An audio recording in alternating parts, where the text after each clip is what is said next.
여야가 선거법 개편을 놓고 의견차를 좁히지 못하고 있는 가운데 총선판은 탈당에 신당 창당, 합종 연행으로 난립하고 있습니다. 여권에서는 이준석 전 대표가 신당 총선 인재를 모집하며 신당 창당을 본격화하고 있는데요. 이준석 전 국민의힘 대표가 3주 앞으로 다가온 27일 창당 시한을 다시 언급했습니다. 제가 어느 정도 기대한 만큼의 어떤 변화가 일어나지 않을 시에는 제가 신당 또는 탈당 후 창당 계획을 그대로 이행할 계획입니다. 다만 이 전 대표가 연대 상대로 언급했던 야권 인사들은 이준석 신당의 실체에 의문을 표하며 거리를 두는 분위기입니다. 민주당을 탈당한 이상민, 양양자 의원은 실체가 불분명해 함께할 수 있을지 언급하기 어렵다고 했고 이낙연 전 민주당 대표도 만난 가능성을 일축한 바 있습니다. 대화를 해보실 생각이 있으신지? 아직 제가 거기까지는 생각하지 않고 있습니다. 국민의힘 안철수 의원은 조용필의 킬리만자로의 표범을 이준석 신당 주제가로 추천했습니다. 찾아보시면 가사가 잘 어울립니다. 예. 그거 한번 들어보시면 좋겠다 싶습니다. 가사에 나오는 먹이를 찾아 어슬렁거리는 하이에나의 모습이 이 전 대표와 어울린다는 의미의 발언인 것으로 해석됩니다. 나는 하이에나.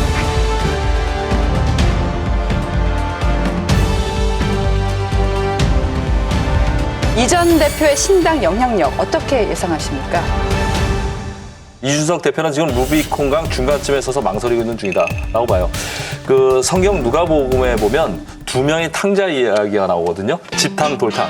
집 안에 있는 탕자, 돌아온 탕자. 이 두 가지 버전이 있는데 이준석 대표는 일단 집 안에 있는 탕자는 포기한 것 같습니다.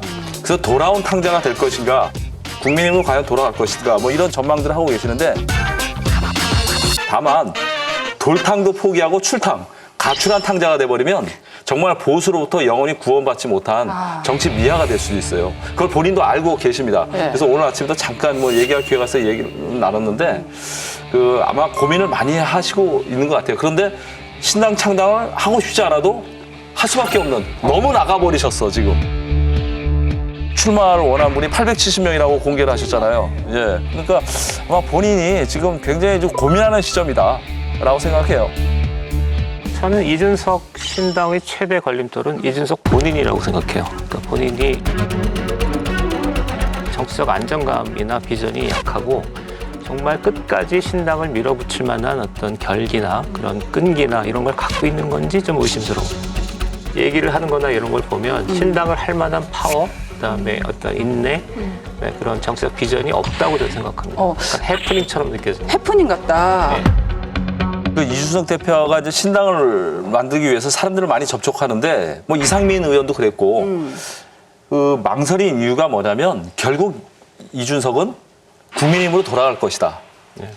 당을 확실히 만들 것이라는 그 확신을 못 주고 있다는 거예요. 그러니까 파부침주란 말이 있잖아요. 자기가 먹던 밥솥을 깨고 배도 바다에 빠뜨려야 되는데 이준석 대표가 먹던 밥솥을 깨트리는 데까지는 하신 것 같아요. 그런데 돌아갈 배를 아직은 바다에 빠뜨리지 않고 끌고 다니는 그런 형국인 거죠. 돌아갈 수도 있다고 남들은 의심하는 거고 그러니까 본인도 아직 확신을 못하고 있는 단계인 것 같습니다. 혹시 조홍천 의원님한테 러브콜 안 왔습니까? 이상민 의원은 만났잖아요. 이준석 대표는 가끔 몇 달 만에 한 번씩 뭐 잘 계시냐고 안부 전화 오는 정도예요. 예.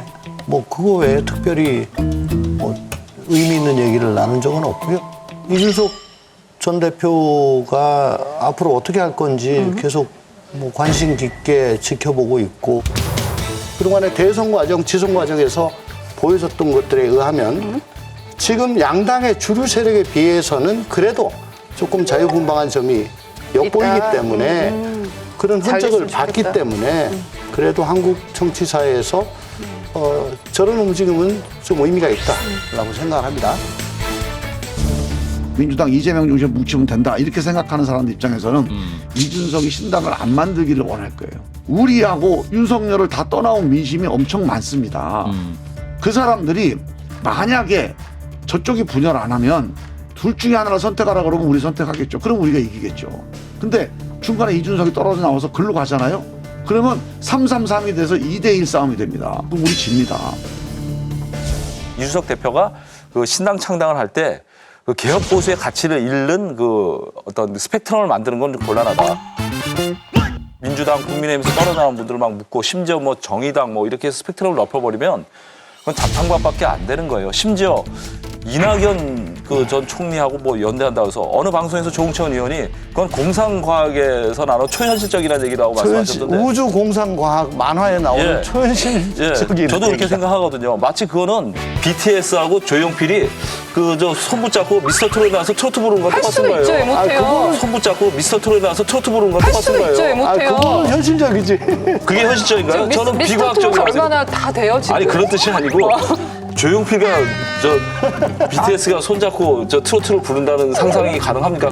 가상 시나리오에서나 가능한 거지. 상상력이 부족하시네요. 예. 이낙연 대표하고 이준석 대표가 손을 잡고 같이 정치를 한다? 저는 그럴 가능성은 거의 제로라고. 그러니까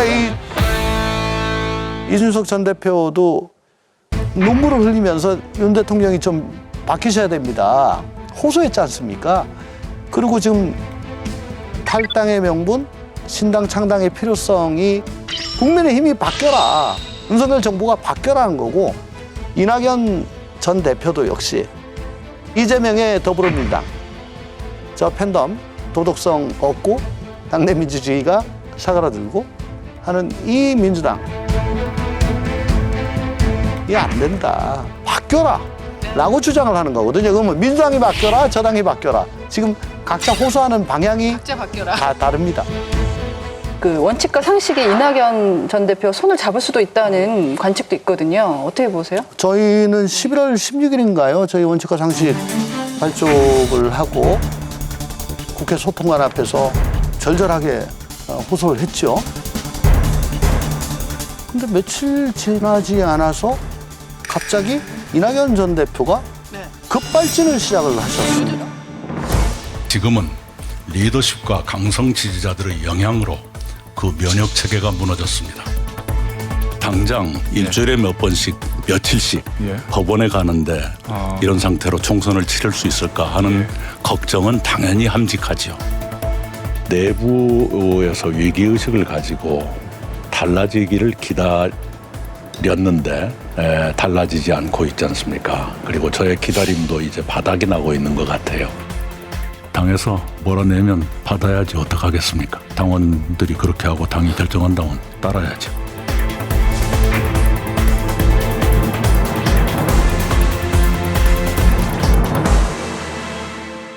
뭐 만화 영화 같은 거 보면 이 거북이가 기어가는데 토끼가 파라락 하고 막 뛰어가잖아요.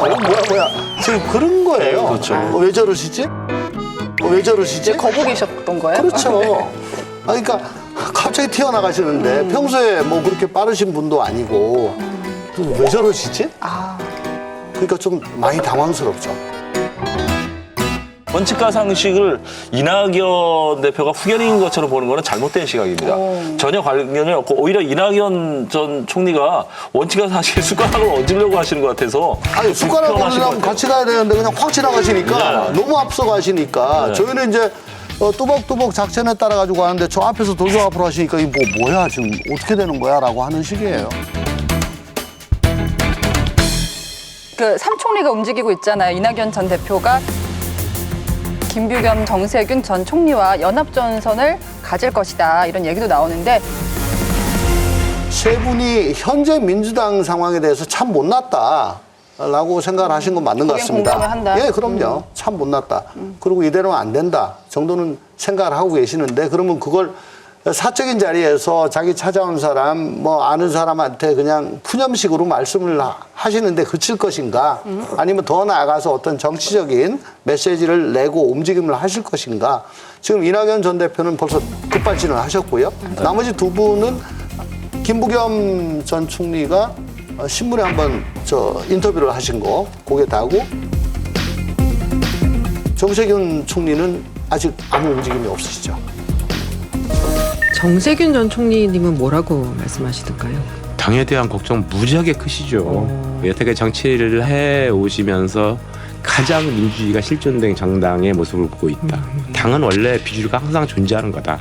그거를 그렇게 무시하고 짓밟으려고 하는 모습, 이게 당의 민주주의인가. 그러면 삼 총리가 연대해서 신당을 만들거나 하면 그게 사실상의 민주당이 되는 거 아닙니까? 그분들이 전체적으로 연대를 하고 나온다면 그것이 민주당이고 오히려 지금 남아있는 이재명의 민주당은 개딸당으로 잘 나갈 수 있겠죠. 아하.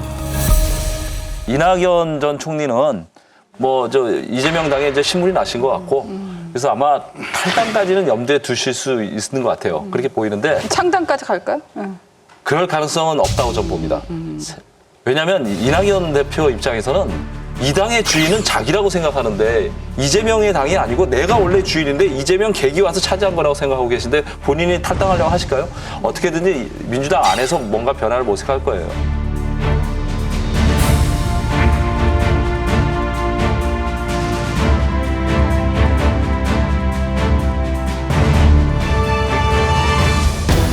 이낙연 대표님 같은 경우 정말 누구보다도 민주당을 사랑해오셨고 민주당에 오랫동안 몸을 담아오셨던 당인 아니시겠습니까? 그래서 저는 신당 창당의 가능성은 매우 높다. 호남에서는 정권 심판을 어느 지역보다도 강하게 벼르고 있기 때문에 이낙연 신당은 호남에서조차 외면받을 것이라는 생각이고요. 제가 얼마 전에 김부겸 총리와 잠깐 좀 얘기할 기회가 좀 있었어요. 그래서 이제 일부 언론에서 뭐 저 반명 전선에 김부겸이 뛰어드는 게 아니냐 이런 해석이 있어서 제가 물어봤더니 특정 신문과의 인터뷰는 연동형 비례대표자하고 그 병립형하고 그 논란이 있으니까 SOS가 들어왔대요. 이것만큼만 요것만 좀 언급해달라라고 요청이 와서 그것만 얘기하는 조건으로 인터뷰를 하신 거고 그리고 본인은 절대로 무슨 탈당을 하고 무슨 뭐 저 총리끼리 이럴 생각 전혀 없다. 그리고 내가 문재인 정부의 마지막 총리인데 뭘 어떻게 경거망동할 수 있겠느냐. 지금 내가 정치적 공간이 없어서 그냥 조용히 지낼 뿐이지 이런 데 엮이지 말아라. 정세균 총리는 아예 생각이 없으시답니다. 그러니까 이낙연 총리는 열심히 뛰고 김부겸 총리는 관망하는 중이고 정세균 총리는 정말 무관심입니다. 관심이 없대요. 그리고 이낙연 그 전 총리에 대해서 여러분들이 무슨 그랜드 플랜을 그리신 분이 많은데 이낙연 총리가 생각보다 연세가 많으세요. 52년생이에요. 70이 넘었어요. 그리고 정세균 총리는 50년생입니다. 그래서 정세균 총리는 이렇게 물어보면 나 이제 관심도 없고 힘들고 귀찮다. 알아서 해라. 뭐 원칙과 상식에 마치 그 활동하시는 분은 조홍천 포함해서 이낙연이 후견인처럼 얘기하는데 네 분의 면면을 보면 전혀 달라요. 이낙연계라고 얘기하시는 분은 동아일보 출신 윤영찬 의원밖에 없고요. 이현호 의원은 정세균계예요. 예. 그리고 그 김종민 의원은 어떻게 이낙연계라고 얘기하세요? 오히려 조홍찬 의원님 누구 말 들을 분도 아니에요. 완전 독고다니죠. 평생을 그렇게 사신 분인데. 이낙연 대표가 급발진했다기보다는 너무 느린 거 아니야? 라고 하는 게 일반적인 평론가들의 평가가 아닌가 하는 생각을 합니다. 이낙연 대표가 요즘 왜 이렇게 급발진이라는 표현 저는 공감을 해요. 왜냐하면 이낙연 대표나 이재명 대표가 요즘 왜 이렇게 예민하게 좀 반응한다는 얘기가 있거든요. 그 이유가 뭔지 아세요? 김경수 지사가 활동을 시작하고 있어요. 김경수 지사는 누가 뭐래도 친문 적자 아니겠습니까? 근데 이분이 사면은 됐는데 복권은 아직 안 됐습니다. 2028년에 피선거권이 회복이 되는데 사면이 되면 정치 활동을 할 수 있는 거예요. 선거에 출마만 못하는 거죠. 그래서 이분이 좀 몸을 풀기 시작했다는 얘기가 있거든요. 그러니까 이낙연 대표나 이재명 대표 입장에서는 조금 몸이 다른 거죠. 김경수 전 지사는 우리 민경호 대표님이 잘 아실 것 같아요. 학교 다닐 때 혹시 알고 아셨어요? 계셨나요? 저보다 이제 한 세대 후배라서 직접 보진 않았습니다. 예. 네. 운동권이었나요? 예, 운동권이었어요. 어떤 동생이었다고 합니까? 주변에서. 거기는 자민통 그룹이라는 지하 조직의 성원이었어요. 근데 본인이 그 회고록 같은데 그걸 숨기는데 주사파로서 나름 중견 간부였던 사람이고. 주사파예요, 거기도? 네, 주사파입니다. 여러분, 여기를 눌러서 구독을 해주시면 강적들 컨텐츠를 빠르게 만나보실 수가 있습니다. 알람 설정도 잊지 말아주세요.